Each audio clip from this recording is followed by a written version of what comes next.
Olá, pessoal. Vamos esperar aí as minhas seguidoras aparecerem. Mas eu quero dizer para vocês que eu tenho muitos vídeos, que eu também tenho um canal no YouTube com vídeos bem consistentes, teóricos e práticos, e que você pode se inscrever no meu canal. Oi, Marina, tudo bem, minha flor? Já te chamo. Gisele, seja bem-vinda. Lu, Estela, tudo bem com vocês, meninas? Adriana, que bom ver vocês todas aí. Então, boa noite. Para quem está chegando pela primeira vez aqui nas nossas lives, eu sou a professora Isabel, do EduCer 5.0. E durante a semana eu faço várias lives e mentorias, né? Geralmente as lives elas são mais explicativas, com alguma coisa mais teórica, alguma informação mais consistente. E as mentorias são atividades que algumas professoras me pedem, fotografam e me mandam e perguntam para mim como eu posso mediar essa atividade. E aí eu elaboro um mapa cognitivo dessa atividade e explico ao vivo para a professora. Tudo bem, Márcia Oliveira? Tudo jóia? Enquanto eu vou falando aí, eu vou chamar a Marina. Vamos ver aqui, quero convidar a Marina. Marina, que é a nossa participante de hoje. Bianca, tudo bem, Bianca? Olá, Oi, Isabela. linda, tudo bem? Tudo bem? Te aguardando. Será que fica bom assim para nós conversarmos? Fica muito bom, fica bom. Legal. Então, eu estava falando aqui pro pessoal que está chegando que eu tenho um canal no YouTube também, né? E que todas as minhas lives ou mentorias, elas ficam gravadas. Então, às vezes, se você Sim, não tem tempo, né? Porque são à noite, tem as crianças, banho, comida, exatamente. preparar para o dia seguinte. Então, fica mais difícil, mas eu gravo tudo. Tudo bem, Anabel? Seja bem-vinda. Mari também. Então fica lá, vocês podem acessar, né? E ver depois com o tempo, certo? E é tão bom, Isabela, justamente por isso que a gente pode se programar para estar assistindo depois, né? Isso é bom, isso é muito bom. Gente, só para dizer para vocês qual é o propósito do EduCer. É ajudar professoras psico e neuropsicopedagogas a aprender a acelerar o processo de aprendizagem da criança com deficiência intelectual ou alguma dificuldade na aprendizagem. Porque eu trabalho bastante com TDAH, com dislexia, com o TOD, né, que é o transtorno opositor desafiador, a deficiência intelectual, seja ela oriunda de alguma coisa mais cromossômica, uma síndrome, certo? Por exemplo, síndrome de X frágil, síndrome de Down, ou mesmo uma deficiência intelectual causada por algum comprometimento específico. Então, essa é a minha área, né? Eu não trabalho com deficiência visual nem auditiva. Já trabalhei, mas a minha opção realmente foi essa, né? A questão da deficiência intelectual. E aí eu digo para você, se você acredita que a criança é capaz, a criança com deficiência intelectual ou dificuldade na aprendizagem, é capaz de aprender, esse é o teu lugar, aqui, nas minhas lives, para que a gente possa, né, gerar aquela força maior e mostrar para a sociedade que realmente essas crianças têm condições, têm potencial para ser desenvolvido. E aí, eu dou um desafio até para todo mundo que está aí assistindo, né? Você pode, se você tem uma amiga que é psico, você tem uma mãe que sabe que é uma mãe aquelas bem comprometida, que querem realmente acreditam no potencial do filho. Então, compartilhe, né? Manda um aviãozinho agora, mandando essa live para essa pessoa, ou curta lá no YouTube, ou copia o link do YouTube e manda para essa pessoa, porque só vai acontecer duas coisas. Ou ela não vai gostar do que ouviu, ou ela vai gostar. eu acho que ela vai gostar. E então é isso que a gente quer, né? Fazer realmente um grupo grande de pessoas para a gente mudar essa realidade aí. Verdade. E hoje, gente, como vocês já viram, a nossa live tem um título interessante. É Mediação Cognitiva e Alfabetização. A gente fez uma na terça, mais ou menos sobre essa questão. Fizemos ontem uma sobre a alfabetização da criança com deficiência intelectual e hoje a gente vai tratar da mediação cognitiva e alfabetização, mas do processo ou seja, as operações mentais de decodificação e codificação. Como é que isso se processa, né? Para a gente entender um pouquinho mais. E para isso eu trouxe uma pessoa especial que me acompanha, quase uma das minhas primeiras seguidoras, né? Verdade. Estava ali, não tinha quase ninguém, lá estava a Marina já gostando dos vídeos e perguntando coisas e conversando. Então, a Marina é do Paraná e ela vai se apresentar, contar um pouco para nós, um pouco da história dela. Pode ser, Marina? Pode ser, Isabel. Eu acho importante porque se nós estamos nos apresentando para tantas pessoas através da live, a gente tem que falar qual que é a nossa intenção, né? A intencionalidade que eu já aprendi com você. Ah, que bom! Isso aí. Meu nome é Marina. Eu, a princípio, na minha profissão era protética, trabalhava com prótese dentária, mas por N motivos eu me afastei dessa profissão. E depois dos 40, Isabel, eu busquei uma nova razão aí, né? E eu fui encontrar na pedagogia, através das crianças, dessa necessidade aí tão grande de alfabetização. E depois eu trabalho numa instituição, no orfanato, e a demanda é muito grande, Isabel. As crianças, todas as nossas crianças chegam com muitas dificuldades.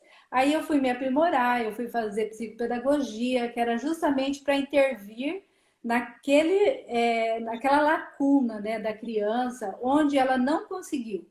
E ali por nós também passa autistas, deficientes intelectuais, né? São todas as crianças. E a gente quer que todos tenham a mesma chance, né?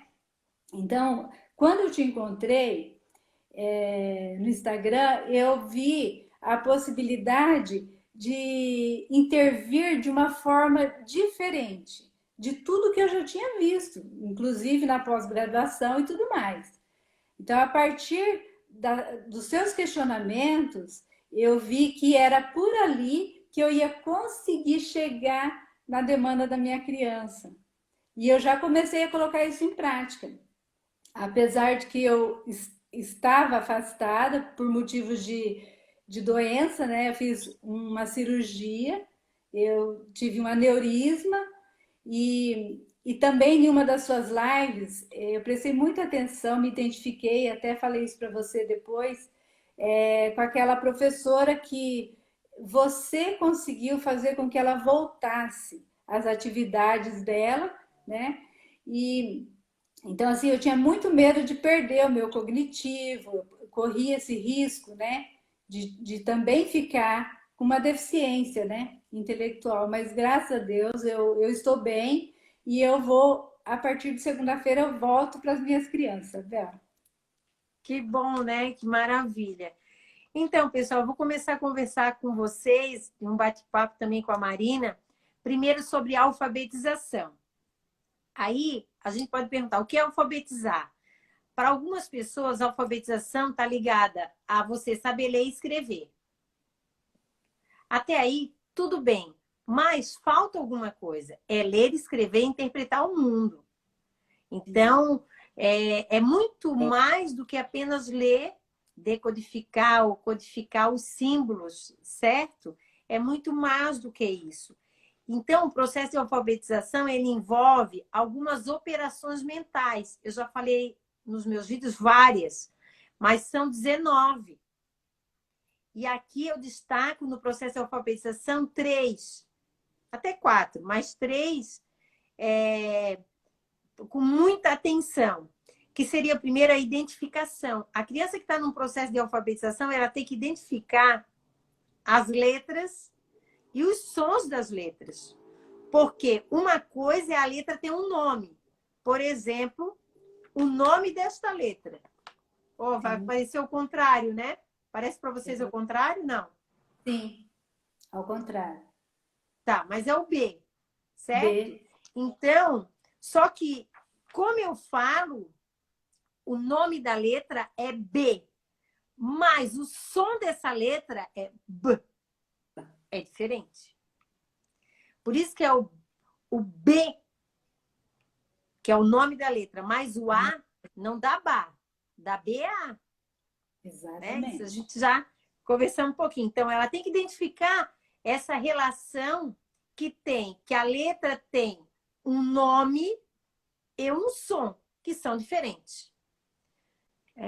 A professora Isabel é a melhor criança, eu tenho propósito. Ela está escrevendo, mas vamos lá. Uma outra também operação que eu digo que é uma operação simples como identificar é o comparar. A criança tem que comparar os tipos de letra, os formatos das letras, certo? Ela tem que comparar os sons.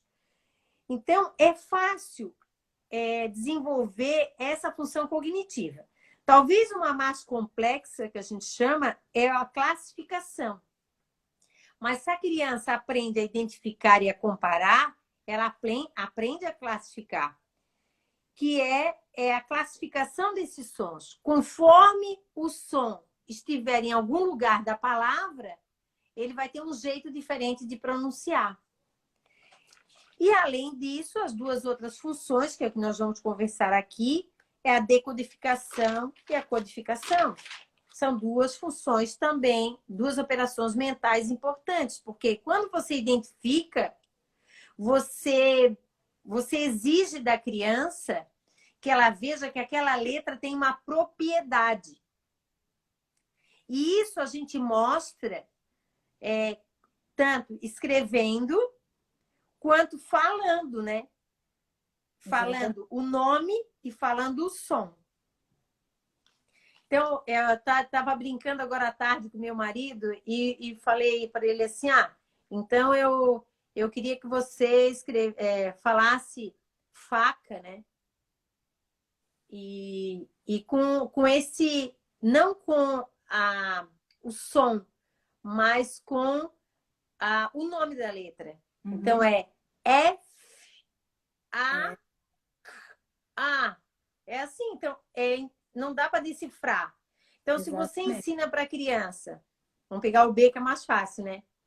Que aquela letra é B e ele faz um som de B. Banana começa com B. Como não começa com B? Começa com B. Porque para começar com B, a banana tinha que ter um E também junto. Exatamente. E é essa hipótese que a criança escreve e ela não entende nada. Então, Isabel, e é aí que entra tudo aquilo que você vem falando para nós, né? Da identificação do som, mas fazer a criança pensar sobre aquilo que ela está fazendo. A metacognição que você tanto fala, porque quando você pega uma palavra, banana, e você começa, desde a educação infantil, falando das vogais, falando que ali tem quantos As tem dentro da palavra banana? Vamos tirar as letrinhas A dali, né? Você vai ver que a criança ela vai começar a pensar naquela hipótese que ela criou, né? E aí ela vai desenvolvendo cada vez mais, trazendo o som da letra. Primeiramente pelas vogais, que são as mais fáceis, o nome da letra é o som da letra, e depois pelo B, pelo M, igual você está falando, né? Isso é importante. Então, a gente pode perceber assim, que essa questão da alfabetização demanda essa nossa também, enquanto profissional, consciência, né? De como é que isso funciona. Então, eu só alfabetizo as crianças usando a caixa alta. Caixa alta é essas letras aqui, né? Caixa alta. Assim, isso. Tudo maiúscula em caixa alta. Por quê? Ela tem dois traçados. Ou é reta ou é curva. E aí eu faço Exatamente. a identificação da escrita da letra, mediando o que tem de reta, o que tem de curva em cada letra. Ótimo. Eu faço essa mediação. Então, quando eu trabalho o alfabeto primeiro a essa questão perceptiva, de como é que a letra tá, mais a consciência da escrita da letra. Até porque, Isabel, antes a gente fazia a criança decorar o alfabeto todo, né?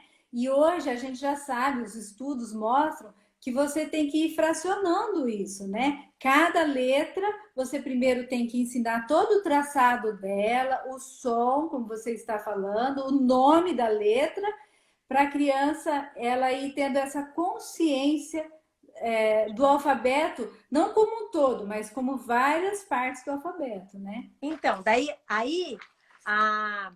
quando a professora trabalha só com o perceptivo, ela faz a criança fazer assim, ó, pintar o B de tudo quanto é Sim, cor e o pontilhado, muito pontilhado, muito pontilhado, muito pontilhado. Só que verdade. isso, gente, só vai ajudar a criança a melhorar o seu ato de pintar e talvez a coordenação motora fina Motora de fina, pegar o movimento traçado. e pinça. Agora, a consciência de que essa letra tem um nome, que é B, e tem um som, que é B, é totalmente diferente. Então, quando você trabalha isso, você está gerando algo cognitivo e não só perceptivo. Aí tem apostilas que trazem assim 10, 15 vezes fazer o traçado da letra B. Sim, e Como não se é. isso garantisse, e não garante, né? Não garante. Aí entra aquela mediação que você falou tanto e que eu gosto muito, sabe? Não importa o material que você está trabalhando, o importante é a mediação, é a intencionalidade da professora naquele momento em tirar o que o aluno tem de aprendizado, né? Porque até, Isabel, o multissensorial hoje, né? Você traçar a letra com o dedo, você não está usando lápis, você não está usando nada. Você só vai fazer o traçado daquela letra A, ao invés de colar, você vai traçar, né? Fazer todo o traçado correto, que isso é importante, a criança aprender o traçado correto da letra, e depois, com o olhinho fechado, faz novamente o traçado da letra. Então, isso é o multissensorial aí à nossa disposição, né? Que a neurociência tem nos mostrado isso, né, Isabel? Olha só, aqui nós temos a letra G de gato. E olha a Sim, confusão que passa na cabeça da criança quando ela vai levantar uma hipótese. Essa é G. A gente lê assim, sim, G. Essa exato. é a pronúncia, É, certo? Como é certo? que é o G do gato? Exatamente. Aí vem o Como é som. que é o G do gato? É, Para ser o G do gato, eu tinha que botar talvez esse, mais o J e o E depois o to. Isso seria o já. real, né? Uhum. Não dá para ver direitinho porque está ao contrário. Mas é isso. Então, para a criança levantar a hipótese da escrita e da leitura de forma correta, ela tem que saber identificar, comparar, classificar esse código que está lá dentro do nosso alfabeto, que é um Exato. código gráfico e um código fonético, que tem um som, que basicamente o nome e o som são diferentes. São diferentes, exatamente. O G do Mas gato é diferente. eu queria te perguntar assim, se tu trabalha com essa questão da alfabetização, se tu vê sentido essa questão da decodificação, codificação. Então, é mais ou menos aquilo que aquela professora falou na live de ontem, né? Na educação infantil, por exemplo, né? Na educação infantil, você não vai estar ensinando letras, né? Mas você precisa ensinar a codificar e decodificar. Então, nesse sentido, eu vejo que entra muito tudo isso que você tem nos colocado, sabe? Agora, no primeiro, segundo ano, Isabel, infelizmente, as crianças, elas não estão na sua fase de escrita.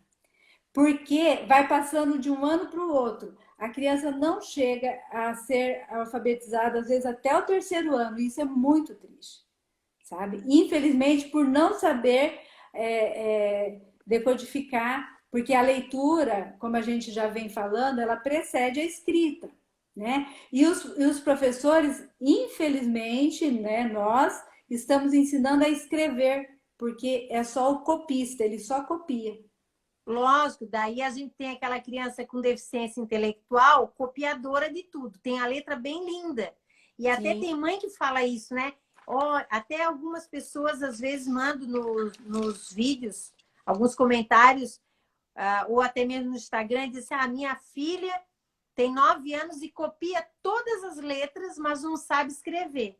Lógico, não conseguiu construir a hipótese da escrita e da leitura, não por causa da deficiência, mas porque não compreendeu ou não foi ensinado para ela que aquela letra tem um nome e tem um som. Exatamente. E é com o som que a gente aprende a escrever, usando a letra. Porque falamos com ele, né, Isabel? Lógico. Aí, assim, ó, a codificação é a operação mental responsável pela construção dos esquemas simbólicos gráficos. Ou seja, a criança construir essa ideia que a letra tem um som e tem um formato e tem uma pista sinestésica ou articulatória ou gestual que a acompanha. Então, quando a mãe vai apresentar lá na apostila a letra B, ela não pode dizer, filho, essa aqui pinta bem bonita, essa é a letra B. Não só isso, porque essa letra ela tem um nome, o nome dela é B, mas ela pode estar em várias outras palavrinhas e ela tem um som diferente, que é o B. Então, aí as mães, né, e as professoras ficam só no B, B, B, B, B, e aí? Como é que e essa pista sinestésica que você fala, né? Claro, a gente sabe que tem métodos já que, né, o método das boquinhas trouxe essa pista sinestésica, o articulema, né? Que é a articulação que a boca faz. Então, mas também tem várias outras formas da gente estar colocando isso para o aluno. E o mais importante, Isabel, é que a partir de agora, todos nós, independente se somos pais, somos tios, se somos professores, né? Nós temos que nos envolver com a educação. Porque a alfabetização, ela está precária por conta da pandemia, né? Então, isso é verdade. se nós temos conhecimento, vamos buscar, vamos fazer curso, vamos seguir aí a professora Isabel, né, com tanto conhecimento, né? Buscar mesmo, né, Isabel, esses métodos, né, de ensino.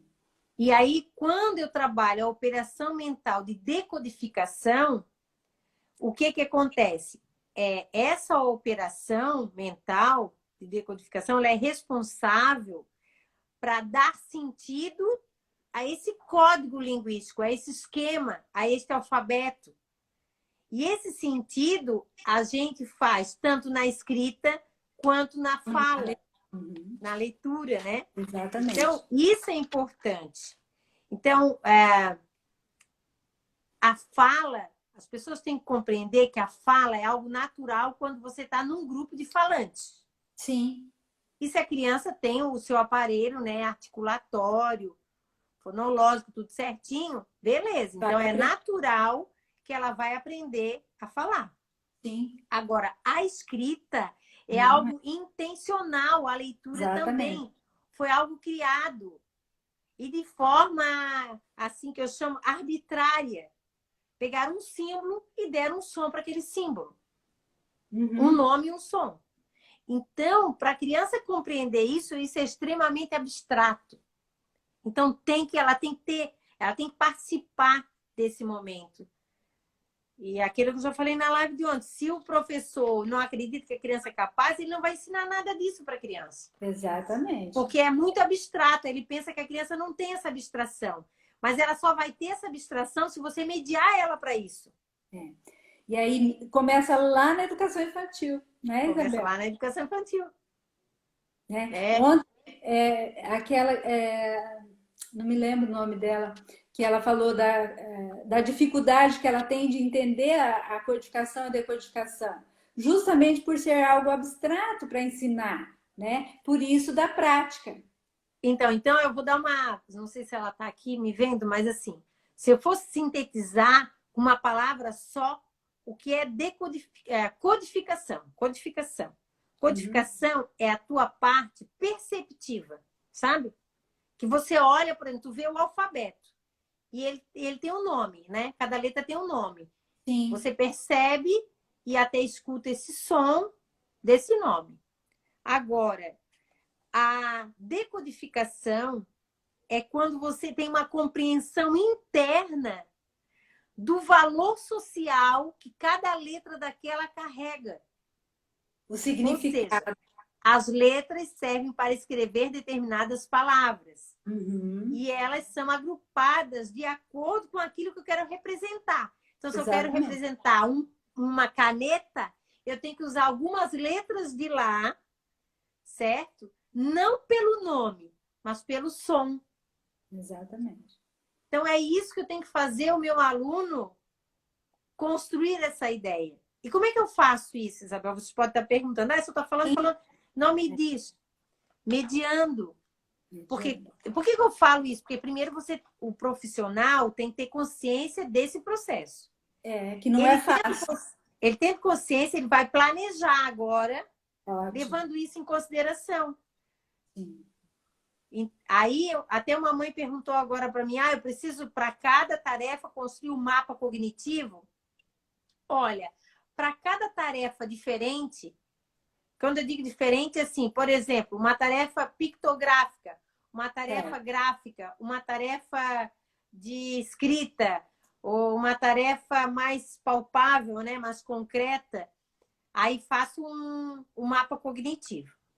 E aquele modelo você pode estar indo Reutilizar. E reutilizando dentro de outro contexto. Mas as perguntas que você vai fazer para a criança tem que estar ligada àquela função cognitiva que está deficiente. No caso das crianças que estão com deficiência intelectual, são a identificação, classificação, comparação, codificação, decodificação e o mais importante, o raciocínio hipotético. Hipotético, que elas têm mais dificuldades, né? Lógico, elas têm mais dificuldades. Então, a decodificação envolve algumas regras específicas que a nossa língua portuguesa impõe, né? Então, eu não posso ensinar para a criança que o B é o B de banana, sendo que o som do E não aparece na palavra banana. Exatamente. E ensinar que o G, o nome G do gato, não tem sentido, né? Eu tenho que mostrar para ele que é apenas, não é o nome, é só o nome da palavra. Porque o G é o nome da palavra, não é o som. O som é G, G. Por isso que é gato. Lógico, juntando com A, com E, com O e com U. Agora, quando junta com E e com I, aí é geladeira. Aí tem o som do J. Gengibre. Né? Tá vendo como o nosso sistema é muito arbitrário. E para a criança entender isso é difícil. Para uma criança com deficiência intelectual, ela aprende desde que você faça a mediação correta para não perder tempo. Porque senão ela vai levar muito tempo e nesse muito tempo, quem está ensinando desiste de ensinar ela. É o que acontece. Desiste de ensinar. E aí, eu quero te fazer uma pergunta, Bel. Você que trabalha com as perguntas. Então, nos ensine aí como Como mediar nessa situação que a criança ainda não está compreendendo? Então, você pode mediar, vamos pegar aqui a letra, né? Vamos pensar, pegar essa letra. E aí você vai explorar tudo que tem nessa letra. Ótimo. Tudo que tem nessa letra. Se ela tem curva, se ela tem retas, começar disso. Olha. Se ela está pintada, que cor que tem, se ela já viu isso escrito em algum lugar, se ela sabe o nome dessa letra. Uhum. Todo mundo tem um nome. Todo mundo tem um nome. As letras também têm nome. Então você tem que mediar isso, fazer essas perguntas. Que nome você daria a essa letra aqui? Onde é que geralmente ela aparece? E aí você pode trazer coisas que a criança gosta, por exemplo, uma bola, um biscoito, o bule da sua casa, uma boneca, uma banana. Traz um objeto de cada sílaba, certo? E aí você vai falar esse som para a criança, para ela identificar o que tem de diferente em cada palavra. Ótimo. A partir disso, então, você vai lá a fundo e depois você diz para ela, olha, realmente essa letra tem um nome. Mas quando ela está numa palavrinha diferente, ela produz um som diferente. O que será esse som? Como é que será esse som? Você pode me dizer? Por exemplo, banana. Banana. E se eu tirar o A e todas as outras letras da banana, o que fica? Fica essa letra. Mas eu não quero o nome da letra, eu quero o som que ela produz lá na boca da gente. Aí eu começo com as pistas sinestésicas. Que é a boquinha da própria criança. Além da boquinha, eu mostro para ela que tem letras que são explosivas. Aí eu pego um guardanapo daqueles bem fininho, olha, e coloco na frente da boca e digo, olha, vê que ela explode. B, b, b, b. Aqui tá grosso, né? Porque... Mas vou pegar aqui menorzinho, ó. Ó. B, b, b. Então, a folha vibra. Então, eu posso mostrar isso para ela. E a gente brincar com todas as letras do alfabeto. Maravilha. E aí ela vai descobrir que, além do nome, tem um som que é diferente do nome. É como se a gente... Para criança pequena, eu digo, olha, aqui na sala, por exemplo, nós temos 2 João. Certo? Temos 2 João, ou temos 2 Brunos. Mas vocês são diferentes? Não são? Então, vocês têm o mesmo nome, mas são diferentes. As letras também. Elas são letras, elas têm um nome, mas quando elas estão numa palavra, elas têm um som diferente. Eu posso dar essa informação através de uma história, eu posso inventar uma historinha. Então, é possível mediar e contar histórias, e dar as informações corretas, e brincar, certo? E depois, assim, qual é a letra que mais explodiu na sua boca? Pergunta, vai na imitação. Esse é o seu diferencial, porque até então a gente quer ir para a letra, somente para a letra. Quando que nós íamos pensar na curva que a letra faz, né? Na curva, no som. Eu vou falar 2 letras aqui, não pelo nome, pelo som. E você vai me dizer o que elas têm de diferente. Então, eu vou lá e coloco B, G, G. Não, G, G, G, G, G, B, B, B. O que tem de diferente? Tá vendo? Eu dou a pista e peço para a criança me dizer o que tem de diferente. Ou seja, ela vai ter que pensar, não é só escutar. Exatamente. Então, cada vez que você faz a criança pensar sobre aquilo que ela está fazendo, você ativa as sinapses. E quanto mais ativar as sinapses, mais ela aprende. Porque você está usando as operações.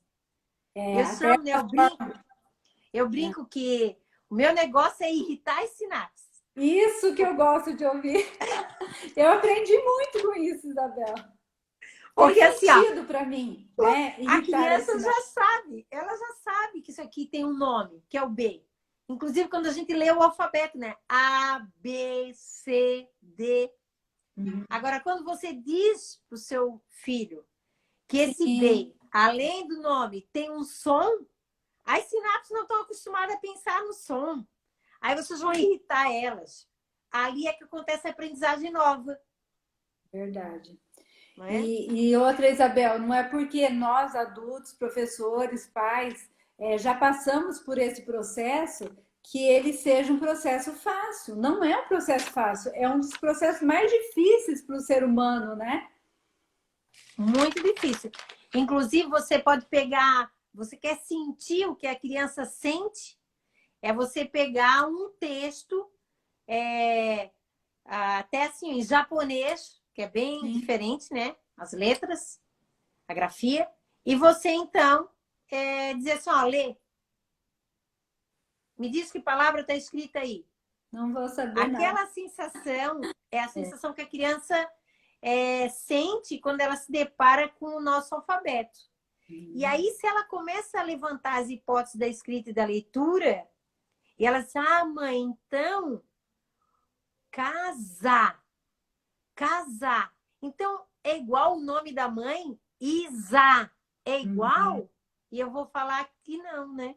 Porque não é o meu Zá, é com Zá mesmo. Não é com S. Com S, que daí já tem o som de Z impresso. E aí a gente vai tentar descobrir, né, toda essa questão. Eu fico ensinando meu filho só pensando nas sinapses. Ó, ótimo! É isso Viu? mesmo. É isso mesmo, né? Agora, uma coisa assim, o alfabeto, ele é organizado por símbolos. Esses símbolos, eles não representam as letras em si, certo? Ele representa um som. Então, quando a professora vai trabalhar o alfabeto, eu prefiro trabalhar o som de cada letra e não o nome. Porque o nome às vezes atrapalha. Porque como é que eu vou dizer que o B é o B de banana e na banana não tem o som do E? Quando eu falo a palavra banana, não tem o E ali. Então, é complicado isso, tá? Quando eu olho uma letra, geralmente a gente vê o nome dela, mas não vê o som que produz. E é o som que vocês têm que trabalhar. É o som. Porque com o som, a gente vai ajudar a criança e estimular ela a levantar as hipóteses da escrita e da leitura, que é onde eu estou trabalhando o raciocínio hipotético. E aí tu pode estar perguntando a alguém, né? Qual o melhor jeito de estimular a criança? Então, para o raciocínio hipotético. Estão trazendo uma aguinha para mim. Quero ver quando alguém vai perguntar o que eu tomo. Mas tudo bem, eu sempre tomo esse líquido amarelo. É um chá, eu penso, não? É? Né? O que você acha que é chá? Vou começar a te mediar. Olha lá. Porque ele tem amarelinho, cor de chá de camomila? E o chá de camomila serve para quê? Para acalmar? E você acha que eu estou nervosa? Eu fiquei. E eu? Você acha que eu fiquei nervosa? Eu penso que para falar com você fala com muita desvoltura, acho que não. Mas tudo bem, apaga tudo. Eu estava te mediando, entendeu? Sim, eu senti. É bom isso. É bom aprender na prática, Isabel. Mas eu vou deixar um desafio para ver alguém que adivinha o que eu estou tomando, porque não é chá. Meu Deus. E não é bebida alcoólica, por favor. Seria um vinho, né, em Santa Catarina. Não é bebida alcoólica. Tá, mas vamos lá. Como é que eu posso ajudar? Primeiro, eu tenho que compreender essa relação mesmo, tá? De o som, o nome da letra e a grafia e a pista sinestésica. Beleza. Se eu tenho isso claro na minha cabeça, eu vou começar a mediar as crianças. Outra coisa, nunca é ruim, né? Nunca Não, é ruim. Evitem repetição de letras, repetir, fazer várias vezes. Tem 3, 4 páginas na apostila. Kombucha não é kombucha. Também não é kombucha. terrível.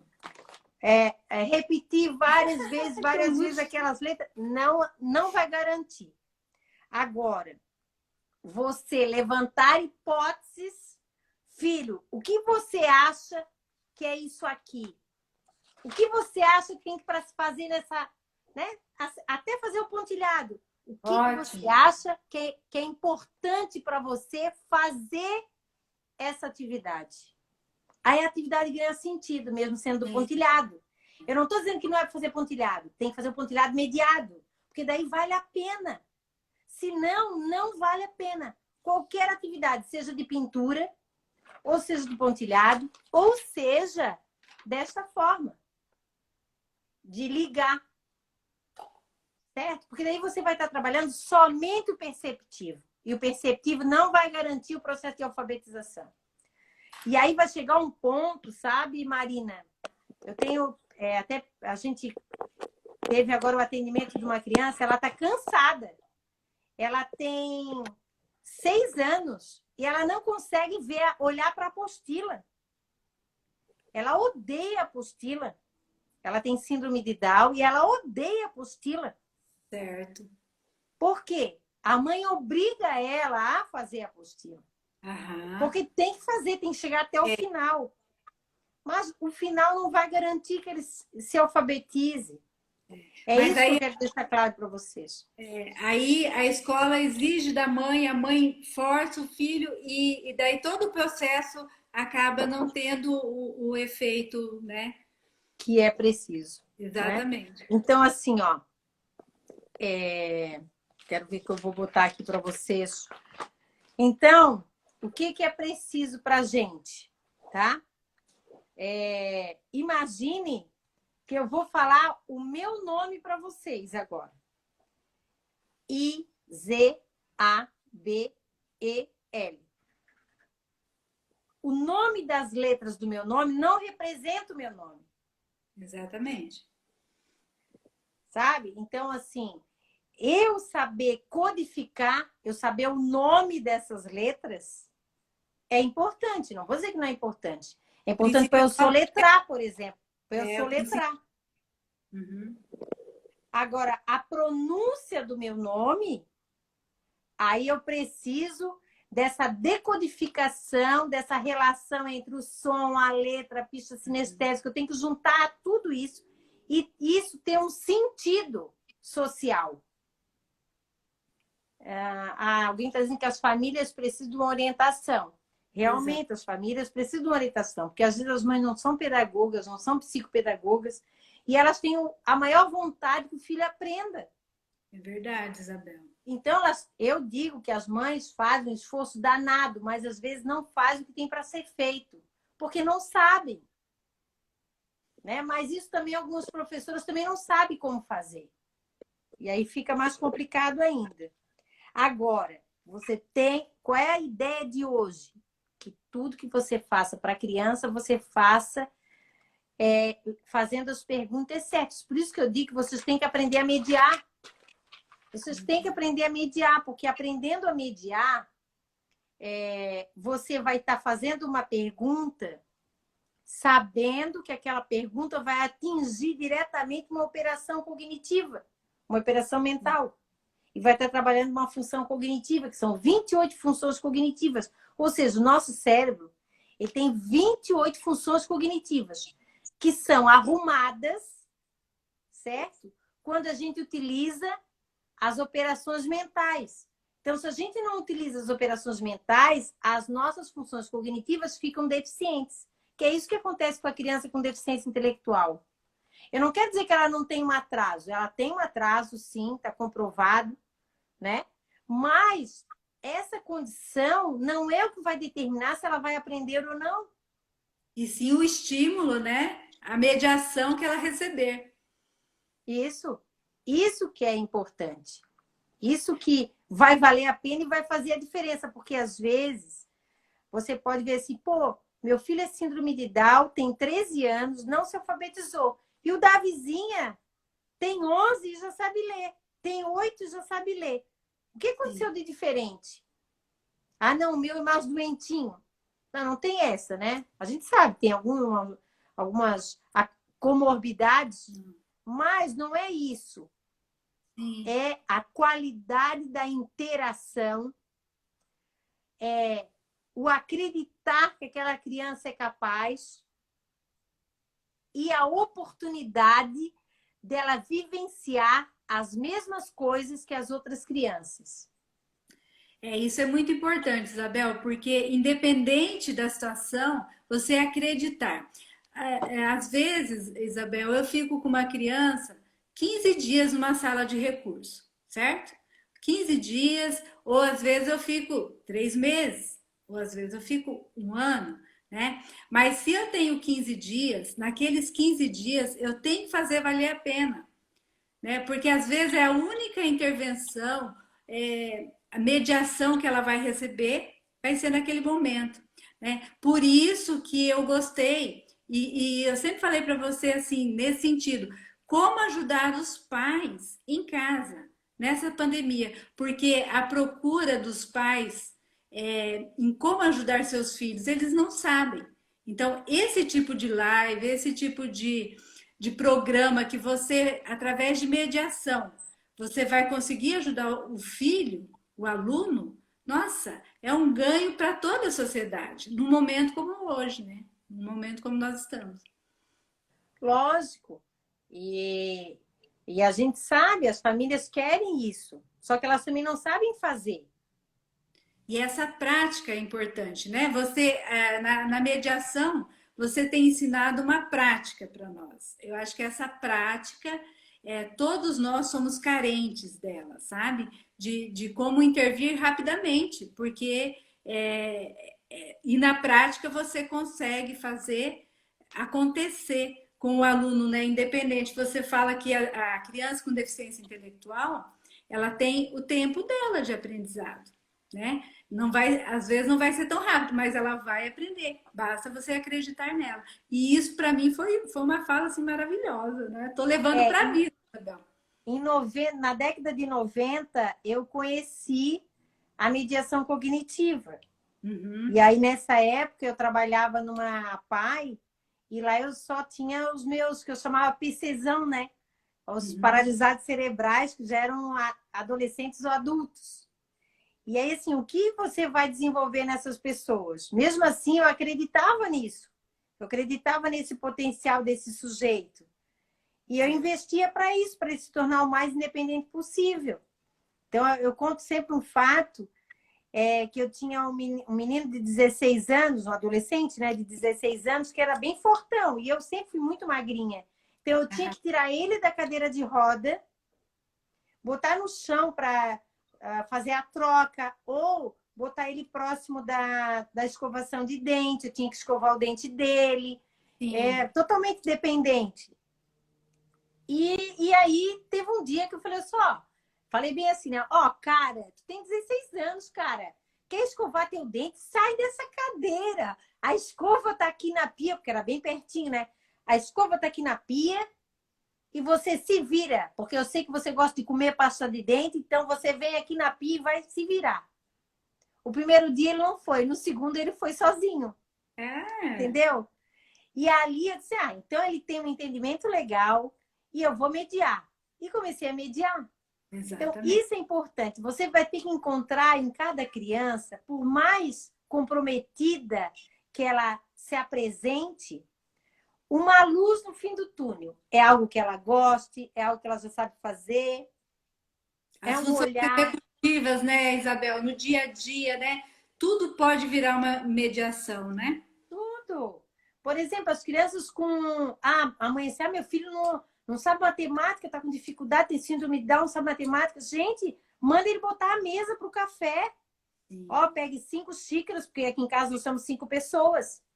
Então você Aham. vai botar a xícara para o pai, para a mãe, para o mano, para a mãe e para você. São 5. E aí, depois pergunto, como é que ficou essa mesa? Faltou algum copo? Não faltou? Qual é o copo do pai? Qual é o copo da mãe? Qual é o copo da mana? Qual é o copo do mano? Qual é o seu copo? Por que o seu copo é diferente dos outros copos? Tudo isso pode ser explorado, né? Sim. Agora, Tô aprendendo a eu fazer.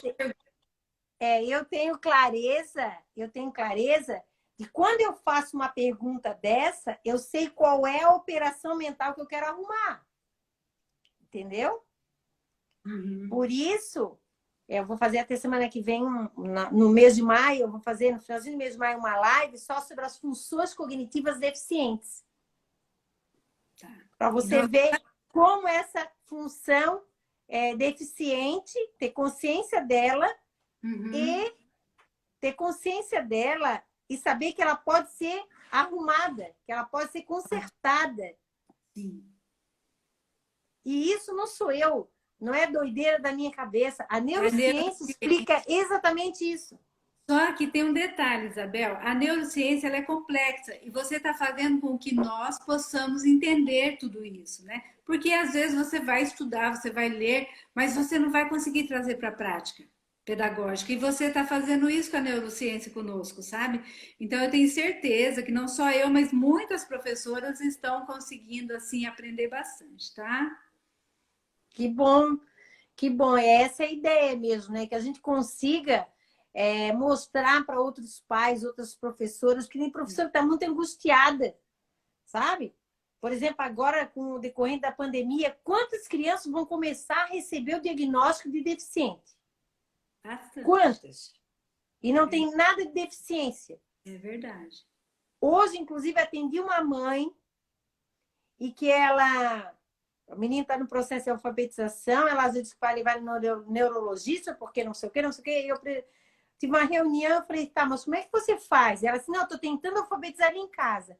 Eu falei assim, ó, primeiro ele não precisa ser alfabetizado em casa, porque ele está sendo alfabetizado pela professora. A professora é muito boa e inclusive sabe mediar muito bem, né? Que eu ensinei ela a fazer isso. Ótimo. Aí eu falei assim, não, mas como é que você faz em casa? E ela disse, eu vou falando assim, o B com A é ba, o B com O é bo, o B com...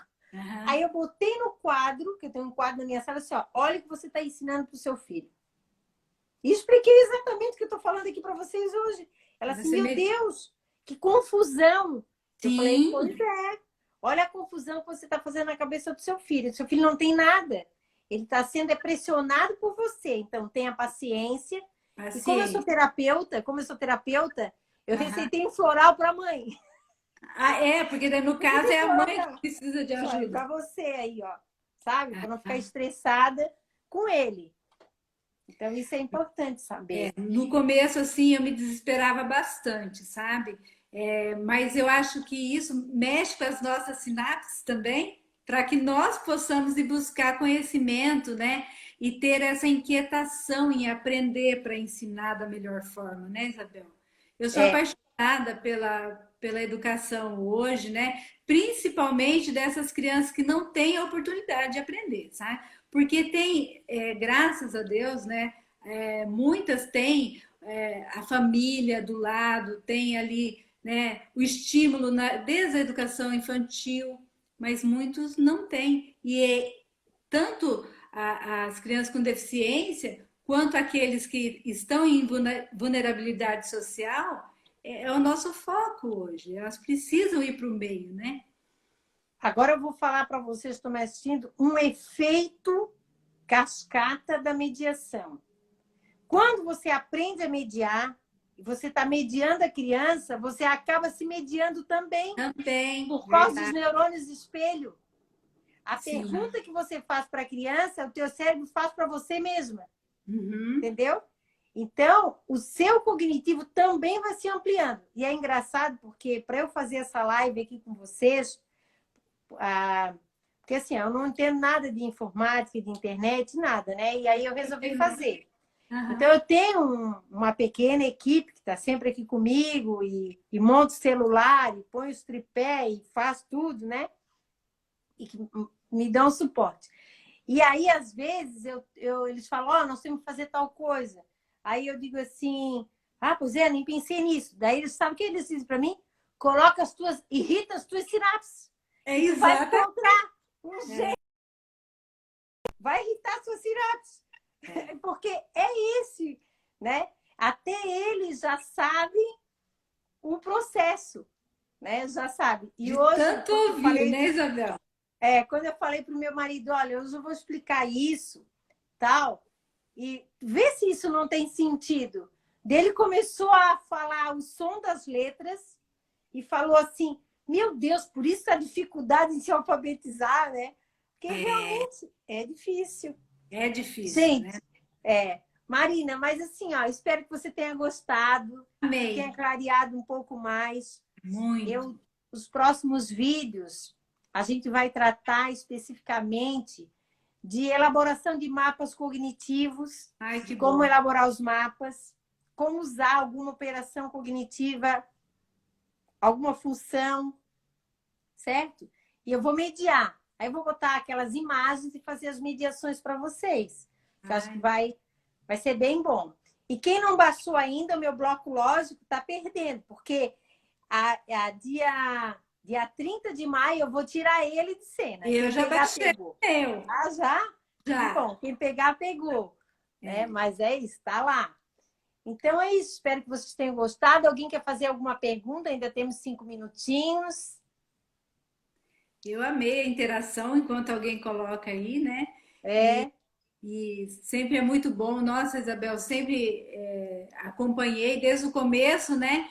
Vi nascer o EduSer, né? Gostei demais, super indico as minhas amigas, né? Eu já mandei para várias delas, né? Porque eu acho que nós precisamos ir por esse caminho. Aprender e ensinar. E ensinar para aprender. A minha missão é ensinar. Sempre foi assim.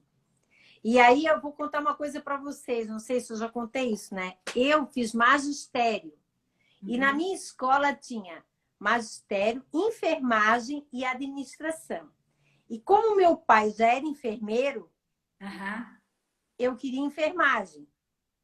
E a minha mãe foi fazer minha matrícula para enfermagem. E quando ela voltou, ela disse, eu te matriculei já. Eu disse, oba! Daí ela disse, no magistério.